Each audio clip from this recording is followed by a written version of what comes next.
반갑습니다. 김용진입니다. 지난번 크리에이터 리뷰를 하면서 다음 해 오스카 시상식이 치러지기 전까지는 오스카 시즌이나 마찬가지다 라는 핑계를 대면서 크리에이터 리뷰를 했었는데, 이제는 작년이죠. 작년 아카데미 시상식 후보작으로 화제를 모은 다른 영화를 리뷰하겠다고 했는데, 공교롭게도 이번 연도 오스카 시상식이 진작에 끝나버렸습니다. 그렇기 때문에 이미 한참 늦어버렸지만 예고를 이미 했기 때문에 오늘 리뷰할 영화는 셀린 송 감독의 패스트 라이브즈입니다. 이 영화의 주인공은 서로 좋아하지만 맺어질 수 없는 두 사람입니다. 좋아하면 사귀면 되는데 무엇이 문제냐?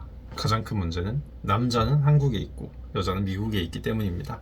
영화의 시간대는 크게 세 가지로 나뉘어 있는데, 편의상 만 나이로 하겠습니다. 먼저 두 사람이 12세일 때, 혜성과 나영은 여느 초등학생들처럼 어른들에 비해서는 굉장히 가벼운 친구인 듯 연인인 듯한 모습으로 놀이터에서 함께 놀지만, 나영은 이미 미국으로 이민을 가는 것이 정해진 상황이었습니다. 그리고 24세일 때 혜성은 SNS상에서 나영을 발견합니다. 하지만 나영은 노라라는 미국식 이름을 사용하고 있었고, 연락을 취해보지만 이미 너무 멀어져 있는 환경적 요인 때문에 다시 연락이 두절되게 됩니다. 그리고 현재라고 할 수 있는 36세 시점에서 혜성은 뉴욕 여행을 가면서 노라를 만나게 되지만, 노라는 이미 아서라는 남편을 두고 있고 혜성도 이미 잘 만나고 있는 여자친구가 있는 상태였죠. 시각적으로 가장 돋보이는 것은 두 사람을 분리하는 연출입니다. 12살일 때는 두 사람이 놀고 있는 조각공원에서 두 인물 사이에서 나무가 한 그루 끼어 있다던가, 노라가 이민을 가기 전날 마지막 하굣길에서 골목길이 두 갈래로 갈라져 있다던가, 24세일 때는 시각적으로 뿐만 아니라 가장 먼저 신분의 차이가 돋보이고요. 혜성은 군복무를 수행하고 있는 대학생이고, 노라는 이미 극작가로서 활동을 하고 있는 사회인입니다. 미국과 한국의 시차가 있기 때문에 낮과 밤이 갈리는 그런 장치도 있겠고, 생활 양식의 차이도 있습니다. 혜성은 부모님과 함께 계속해서 같이 사는 집에서 통학을 한다던가, 한편 노라는 뉴욕에서 이미 자취를 하고 있죠. 독립을 해서. 36세일 때 두 사람은 드디어 다시 만나게 되지만, 함께 가까이 있을 때에도 두 인물 사이에 지하철 봉이 껴있는 시기고, 혜성은 결혼을 아직 못했지만 노라는 이미 결혼을 했고, 결혼에 대한 견해 차이도 돋보입니다. 혜성은 외동아들이기 때문에 조건을 중요시하는 바람에 결혼을 쉽게 진행하지 못하고 있고, 노라는 아니 서로 사랑하면 결혼하면 되는 것이 아니냐, 혜성의 그런 입장을 이해를 하지 못하고 있죠. 영화에는 인연이란 것은 8,000겹의 전생에 걸쳐서 윤회하면서 이어져 오는 것이라는 대사가 있습니다. 36살 때 두 사람이 뉴욕에서 다시 만나는 순간, 배경에는 회전목마가 돌고 있는데, 회전목마의 운동은 원운동이죠. 윤회를 하는 형상이죠. 그러나 원운동이라는 것은 원주상의 모든 지점과 만나지만 그 모든 지점을 한순간 지나쳐버리는 운동이기도 합니다.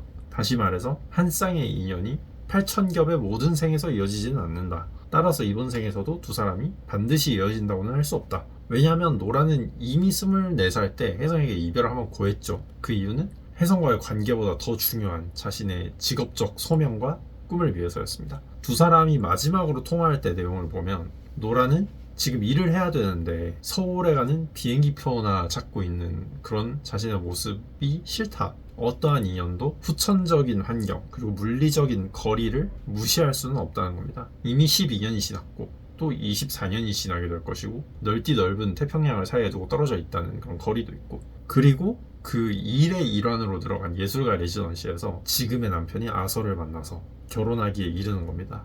그 와중에 혜성도 여자친구를 만들고요. 덧붙여서 노라는 아서와의 결혼으로 영주권을 취득하게 되는데, 이건 혜성은 이루어주지 못하는 일이죠. 혜성이 다시 한국으로 귀국하기 직전 새벽에 두 사람은 과거에는 서로 사랑했을지 몰라도 이제는 함께할 수 없다는 것을 확인합니다. 시간적으로 더 쪼개보면 12살의 주인공들 그리고 24살의 주인공들도 지금 현재 36살의 주인공들의 전생으로 볼 수가 있는 것이죠. 혜성은 내가 만약에 12년 전에 뉴욕에 먼저 왔다면, 또는 노라가 서울로 왔다면 우리가 이어지지 않았을까 하는 물음을 던지는데, 이루어지지 않은 과거를 상상하면서 다른 미래의 가능성을 제시하는 거죠. 다르게 보면 지금의 생애가 아닌 전생이나 후생에 그렇게 될 가능성을 암시를 하는 거고, 다음 생에는 노라가 다시 아서가 아니라 혜성과 이어질 수도 있다. 또한 공간적으로 보면 한 번의 생에서 스쳐가는 모든 사람들도 다음 생에는 영원을 약속하는 그런 인연이 될 수도 있다. 왜냐하면 노라가 잠깐 자리를 비웠을 때 혜성과 아서가 우리들도 어떻게 보면 인연이다 라는 대사로 직접 언급을 하거든요.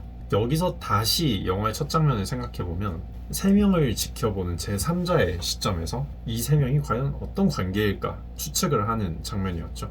이런 첫 장면을 생각해보면 결국은 또 다른 생의 무한한 가능성을 의미하는 장면이다 라고 볼 수 있습니다. 노라는 공항에 가는 혜성에게 우버를 잡아주고 집으로 돌아오는데 이때 24년 전에 헤어지던 그 골목길에서의 장면이 교차 편집돼서 나옵니다. 다만 배경은 낮이 아니라 지금 현재와 같은 밤으로 바뀐 채로, 그리고 집으로 돌아와서 노라는 아서의 품에 안겨서 하염없이 울면서 영화가 끝나는데 24년 전에 서로 사랑했던 혜성과 자신을 마침내 노라가 떠나 보내는 걸 의미하죠. 저는 그렇게 봤는데 셀린송 감독이 이동진 아저씨 유튜브에 나와서 말하기로는 12살로 남아있던 노라가 집으로 돌아오는 짧은 길에 현재의 36살의 노라로 성장하는 뜻이라고 했습니다. 익히 알려져 있듯이 셀린송 감독은 한국에서 짧지만 천재 감독이라고 불리웠던 송능한 감독의 딸로 알려져 있는데, 제가 비록 송능한 감독의 작품을 본 적이 있는 건 아니지만 과연 영화적 재능이 있다면 그것이 유전됐을 수 있겠다 싶을 정도로 굉장히 잔잔하지만 울림을 주는 그런 데뷔작이었습니다. 데뷔작이라는 게 놀라운 거죠. 다음번에는 진짜 이번 연도 아카데미 시상식에서 수상을 한 영화로 콘클라베로 돌아오겠습니다.